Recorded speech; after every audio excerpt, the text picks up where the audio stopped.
Hello again, and we're back with democratic government. Now, this one's nice and easy. This is about democracy, direct and indirect parties, pressure groups, what no SCOTUS. And immediately at that point, you should be thinking, hang on a second, that sounds an awful lot like Unit 3. And the reason it sounds an awful lot like Unit 3 is because it is an awful lot like Unit 3. And you'll be able to bring a lot of the Unit 3 material that you've been looking at into this area of the course. Of course, you don't want to get entirely distracted. You do want to remember the question is, does the Constitution deliver a democratic system? So you can't get too tangled up in discussions of gerrymandering and party polarization, largely because neither of those are really the fault of the Constitution. But there is a lot of value that you can bring here from the other side of the unit fence, and let's have a look and see exactly where we get there.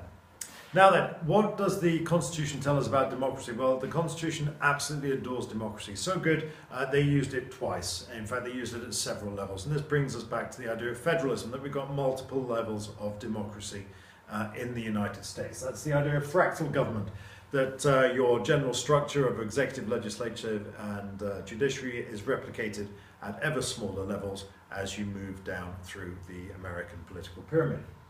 So, a lot of democracy in the United States, which one would presume was a good thing.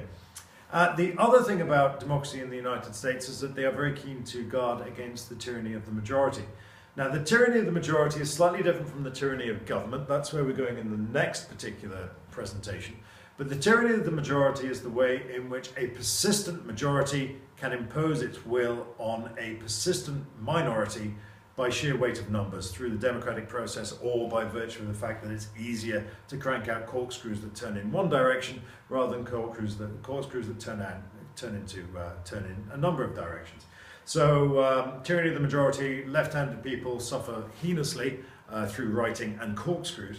But other areas, perhaps more pressing areas, things like disabled rights, things like lesbian, gay, bisexual, transsexual rights, the old LGBT selection. Here again we see the tyranny of the majority and the way in which those particular minorities were subject to prejudice and discrimination for countless years is a stain on humanity's soul.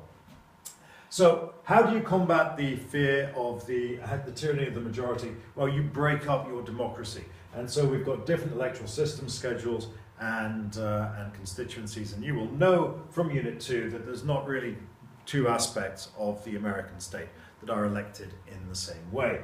We've got different constituencies, schedules, and processes there.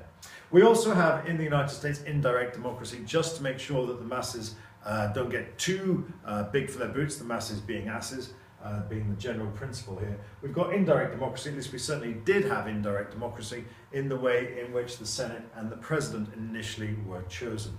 This wasn't about direct plebiscites. We didn't want the people to deal with this. This was far too important, and so we had indirect democracy whereby our alders and betters could make the decision for us. So that's what the Constitution set out. Obviously, almost immediately it ran into certain problems. This concept of indirect democracy fell very quickly out of favour. It was perceived to be anti-democratic. And so the nature of the Electoral College has changed. Again, that's Unit 3. And the 17th Amendment was introduced to ensure that the Senate was directly elected. So that's the first thing. Indirect democracy fallen out of favour. We change it. It's not a problem. Well, it was achieved. At any rate. How does the Constitution work now? Well, there are lots of things in American democracy that aren't really mentioned in the Constitution. For example, parties and primaries and the Electoral College having changed from how it was initially intended. So we've seen the Constitution, or at least the American political setup, evolving to deal with modern politics. That has, however, created problems. And the question, I suppose, is to what extent are those problems the responsibility of the Constitution, or to what extent are those problems a common or garden user error? Constant campaign. The constant campaign, well, it's written into the Constitution. The electoral schedule is in the Constitution, 2 years, 4 years, 6 years. And that leads to two huge problems. The first is short-termism. Everything has to be viewed through the prism of that 2-year electoral schedule in the House, the rolling 2-year electoral system in the Senate, and of course the 4-yearly electoral schedule at the president / 2-yearly referendum on the president through the midterms. That leads to short-termism. It means that American politics is basically stuck in a 2-year loop, and it's very, very hard for anybody to look beyond the next set of election results in order to get a policy broadly supported. The other big problem with the constant campaign is campaign finance, and again we're moving into Unit 3, and again you can bring that information here to inform your points here. Don't get bogged down in it. You don't want to find yourself writing an essay about pressure groups, but campaign finance is a huge feature, and the constant need for cash means that the door is open for pressure groups, and they can get their filthy fingers into the political pie. The other problems that arise from here are gerrymandering. Now, again, not the Constitution's fault, but it's out there, so we may as well talk about it. While I'm here, I don't know if you're familiar with 538. If you're not, you should be. 538 is Nate Silver's company. You'll remember that he's the chap who predicted every single state right in the last election down to the last decimal point.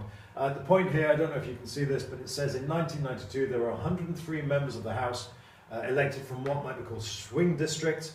Based on an analysis of this year's presidential returns, I estimate there's only 35 such congressional districts. That's a third of 20 years ago. So in other words, only a third of congressional districts can be considered competitive.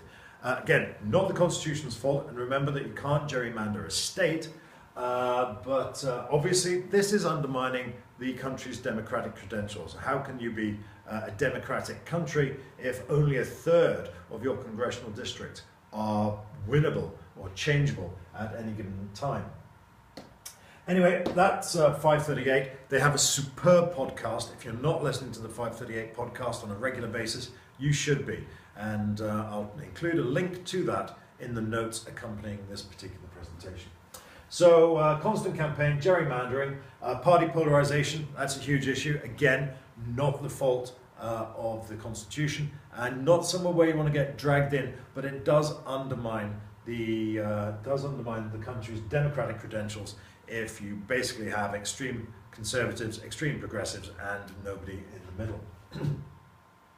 Incumbency, another huge issue. You know, if you can elect a dead person simply on the basis of name recognition, then really you're not living in a functional democracy, you're living in some weird place.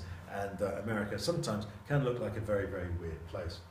So the intermediate conclusion is, does the Constitution adequately provide for a democratic government? You could argue that there's too much democracy. You could argue that that leads to short-termism, and campaign finance is a problem. But again, I think the biggest single problem with democracy in the United States is user error. But that doesn't mean it's not a mess, and it is a mess. I think largely those two problems which we can lay at the door of the Constitution, the short-termism, the campaign finance, these are problems that America struggles to deal with. Those are the Constitution's fault. Party polarization, incumbency, and what was the other one? Whatever it was. Party polarization, gerrymandering, that's not the Constitution's fault, but nevertheless, the Constitution can't deal with that. Now then, we're nearly there. We've looked at democracy, and including within that, we've looked at the tyranny of the majority. Let's have a look now at preventing tyranny generally, specifically the tyranny of government. That's going to have to be in the next presentation. I will see you there.